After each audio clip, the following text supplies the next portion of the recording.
அல்லாஹ்வுடைய மார்க்கம் திருமண உறவை இதற்காக ஏற்படுத்துது.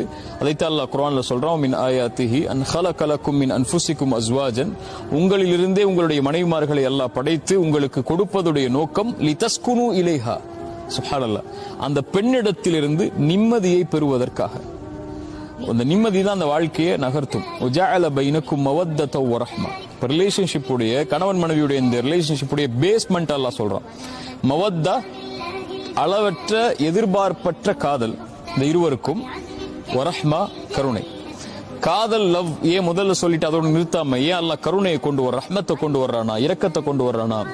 லவ்ங்கிறது ஒரு திருமணம் முடித்த முதல் வருஷம் 2 வருஷம் அல்லது குழந்தை பெக்கிற வரைக்கும், குழந்தை பெற்றெடுத்து வளர்க்கிற வரைக்கும் இருக்கலாம். அதுக்கப்புறம் ஒரு ஆணுடைய பொறுப்புகளும் ஆணுடைய சிந்தனைகளும் நோக்கங்களும் மாறும்போது காதல் குறையும், அன்பு குறையும். அப்ப அந்த ரிலேஷன்ஷிப்பை இழுத்துட்டு போறதுக்கு ஒண்ணு வேணும், அது கருணை, அது ரஹ்மத். ஏன்னா அந்த பெண்ணுடைய அர்ப்பணிப்பை அவன் பார்ப்பான். அந்த பெண்